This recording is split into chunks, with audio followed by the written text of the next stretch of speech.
Hati-hati dengan hadis ini. Innallaha kariha thalatha. Innallaha kariha thalatha.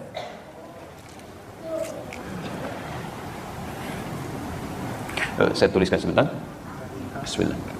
Innallaha kariha thalathatan.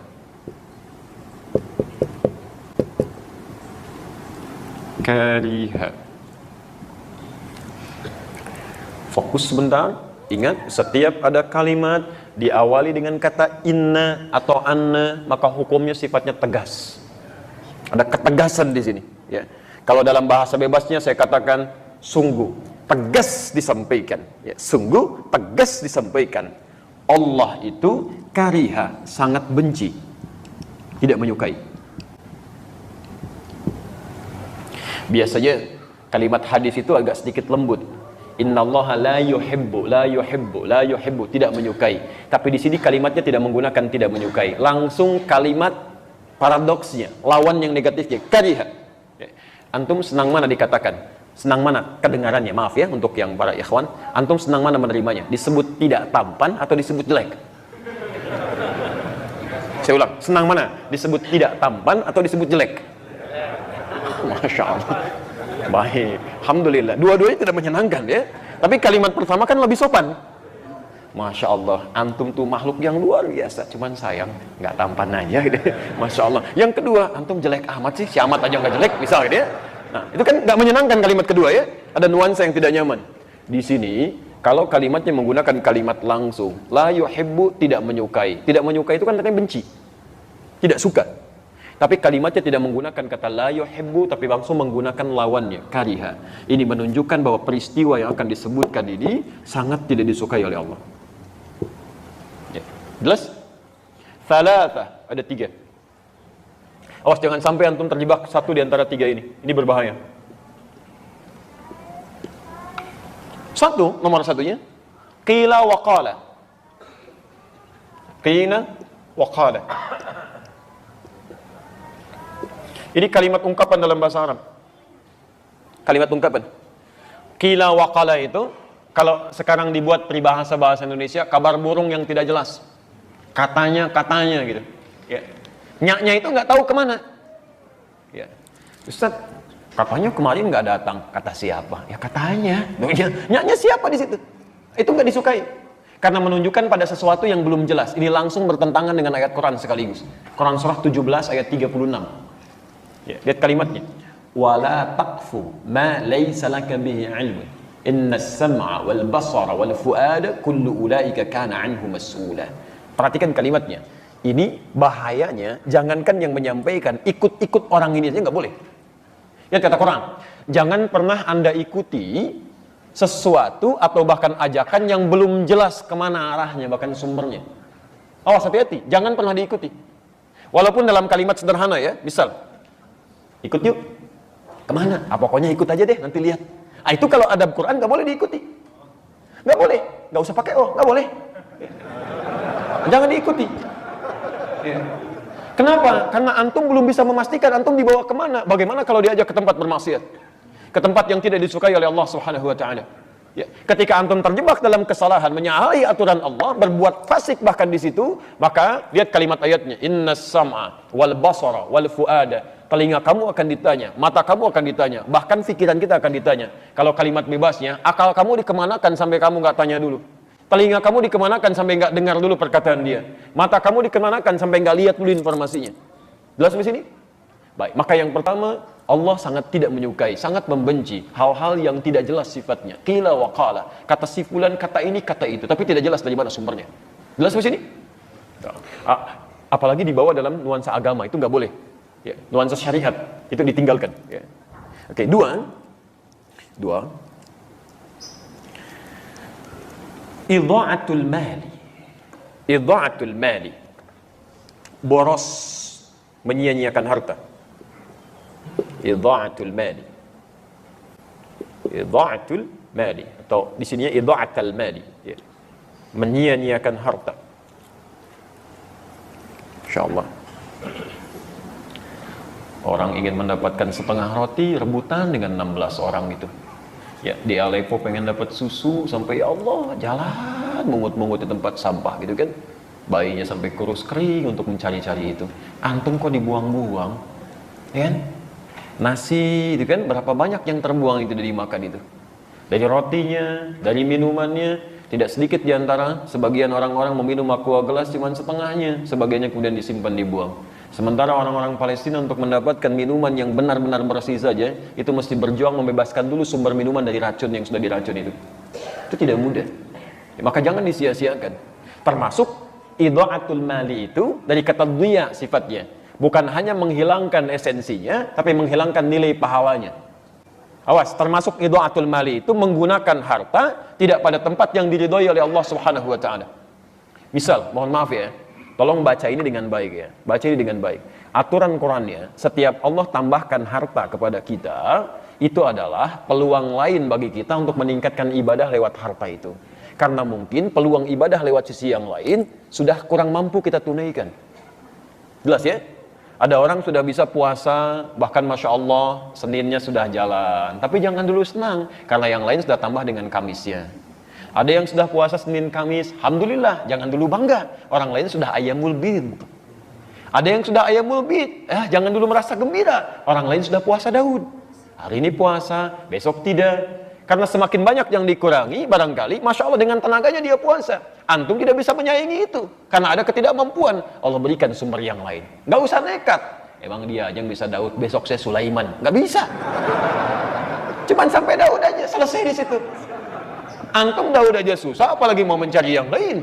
Maka dari situ Allah berikan kemudian tambahan lewat yang lain supaya antum maksimalkan ibadah di situ. Apa diantaranya? Harta.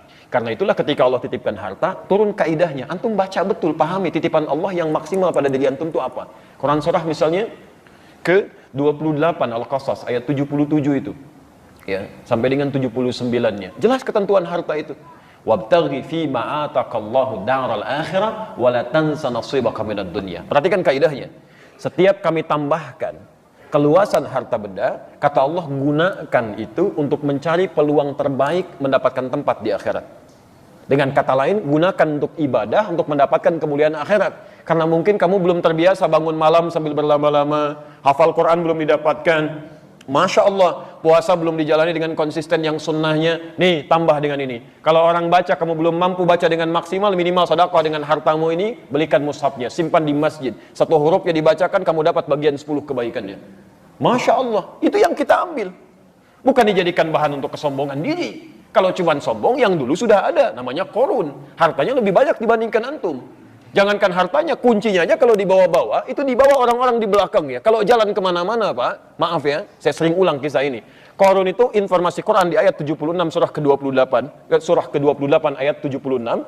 Inna qaruna kana min qaumi Musa fabagha alaihim. Korun itu termasuk kaum di zamannya Musa, sombongnya luar biasa. Ya, sombong dengan hartanya, bagha itu sombong dengan harta. Kalau sombong dengan kedudukan disebut togo. Fir'aun disebut togo. Korun disebut bagha. Sombong dengan harta. Tapi apa yang disombongkan? Wa inna mafatihahu latanu'u bil usbah. Dan sungguh kunci-kunci berangkasnya saja. Itu kalau diangkat orang-orang terkuat di zamannya. Masih belum keangkat Pak. Baru kuncinya aja. Kuncinya. Antum kalau punya kunci berangkas satu aja. Antum tampilkan begini. Dipublikasikan atau antum sembunyikan. Pasti disembunyikan, nggak ada kisahnya orang punya baru satu berangkas, kuncinya dipoto, ceklik, berangkas saya, yang terbaru. Ya itu cari masalah. Itu baru satu, korun tidak. Nih saya banyak nih, kalau mau ambil aja. Ini aja ngangkatnya nggak kuat. Kemana-mana, kunci, kaya, sombong Pak. Ini kalau ada orang kaya sekarang sombong Bu, itu ketinggalan.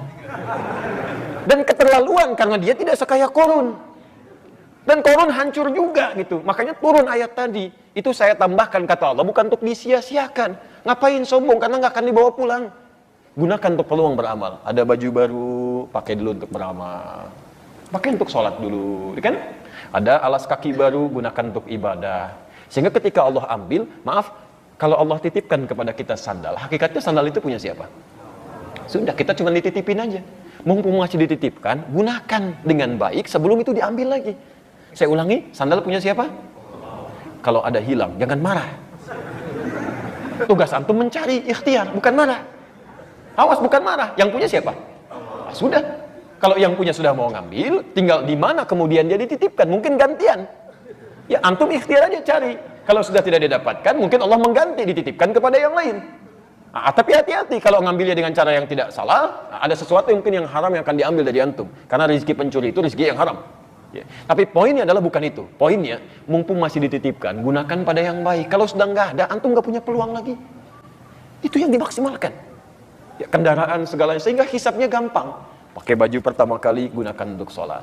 Begitu dihisab, hei fulan, dari mana harta yang kamu dapatkan? Engkau maha tahu ya Allah, hamba dapatkan dengan cara yang halal. Keringatnya bagi dia, menjadi saksi semuanya. Allahu Akbar. Kemana engkau pertama kali gunakan? Ya Allah, bajunya bicara untuk sholat. Enak hisabnya. Ya. Antum punya baju baru digunakan untuk apa? Masya Allah. Antum undangan sekali belum tentu dalam setahun sekali antum pakai baju luar biasa. Nggak ada yang kayak Allah ngundang 5 kali dalam sehari.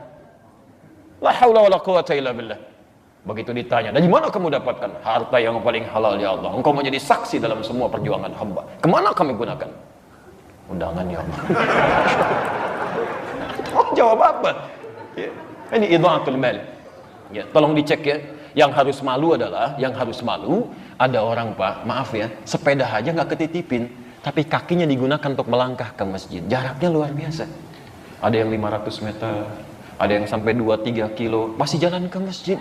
Antum tetangga masjid, sepedanya ada, motornya ada. Masih ada alasan hujan, kasih payung. Ada alasan lagi, kasih mobil. Masya Allah, ada semuanya. Belum mau ke masjid juga, antum mesti dikasih apa lagi supaya mau ke masjid? Ayo coba cek lagi. Imam Hasan al-Basri, antum jangan kira semua amal antum itu bisa diterima oleh Allah. Imam Hasan al-Basri, kenal Hasan al-Basri? Alhamdulillah. Alhamdulillah. Kita syukurilah, kalau kenal saya pulang. Kalau antum gak jelas siapa gitu kan. Baik, Hasan al-Basri itu dikisahkan dalam kitab namanya Al-Hikayat wal Muhimmat. Itu Masya Allah. Beliau pernah tidur kemudian bermimpi mendengar suara. Ini nyata, beliau kisahkan sendiri. Mendengar suara yang memanggil beliau. Ya, hei ya Abdullah, kurang lebih demikian lima makna. Menurut kamu amalan apa yang paling diterima oleh Allah? Beliau katakan amalan saya yang beliau kira itu yang paling ikhlas. Saya pernah kerjakan ini. Kemudian mendengar suara itu tidak diterima oleh Allah. Tidak diterima oleh Allah. Yang diterima oleh Allah, perhatikan, yang diterima oleh Allah ketika engkau bersedekah pada seekor lalat. Saat engkau menulis itu, jadi beliau pernah menulis, tiba-tiba lalat hinggap di penanya. Itu oleh beliau, oleh Hasan al-Basri rahimahullahu ta'ala, didiamkan penanya untuk memberikan kesempatan pada lalat untuk mengambil rezekinya di pena itu. Tidak digerakkan supaya lalatnya tidak lari. Ketika didiamkan itulah beliau anggap itu amalan yang biasa-biasa saja. Ternyata dalam pandangan Allah betapa besar itu. Rahmat Allah diturunkan dalam kalimat itu. Jadi kita tidak tahu teman-teman sekalian di mana amalan kita yang sudah kita anggap diterima oleh Allah itu. Menurut Allah amalan terkhusyuk kita belum tentu itu dapat penerimaan yang baik. Karena itu antum mesti berlomba. Begitu dapat titipan, gunakan yang baik, gunakan yang baik, gunakan yang baik. Jelas sampai sini? Baik. Yang ketiga, kathratus su'al. Kathratus su'al. Banyak bertanya, banyak bertanya, menanyakan pada sesuatu yang sudah jelas keterangannya. Kathratus su'al. Dan ini bisa menimbulkan masalah. Seperti umatnya Nabi Musa alaihissalam. Ya. Kalimatnya jelas, sembelih sapi, gak usah nanya, sapi banyak, malah ditanya. Sapi yang bagaimana ya? Warnanya apa? Warnanya kuning. Nyari lagi yang agak susah. Nyari ke kuning-kuningan, safra gitu kan? Ya, setelah jelas, kuning yang mana ya? Kan kuning agak banyak. Cari itu yang tidak ada cacatnya, gak pernah dipakai membajak sawah, mulus, halus, tidak ada cacatnya. Carinya lebih susah lagi. Makanya kalau ada sesuatu yang sudah jelas kemudian disampaikan, jangan banyak dipertanyakan supaya tidak sulit memahaminya. Nah, beli sabun ya, clear. Sabun apa saja, selesai. Sabun apa? Lifebuoy. Jadi terbatasi. Yang dicari halus Lifebuoy. Di mana Pak? Indomaret ya. Terbatasi lagi. Nyarinya mesti di Indomaret. Indomaret yang mana Pak? Kan ada 3. Yang paling jauh di ujung ya. Hati-hati. Kan pelayannya di situ ada yang laki-laki, perempuan. Yang mana Pak? Yang laki-laki. Awas. Begitu nyampe sana, balik lagi. Kok kamu nggak beli sabun? Pak, pelayan yang laki-laki nggak ada Pak. Ada yang perempuan. Padahal perintah awalnya gampang, cari sabun, selesai. Dan antum awas, kalau orang tua meminta anaknya membeli sesuatu, anaknya belikan karena kalimatnya umum sifatnya, antum nggak boleh protes. Nggak boleh protes. Ya, nak beli shampoo ya, dibelikan oleh anaknya, datang dengan shampoo clear misalnya. Antum pengennya zinc, kok beli yang clear? Kan papa bilangnya shampoo. Selesai sampai sini. Ya, jelas ya?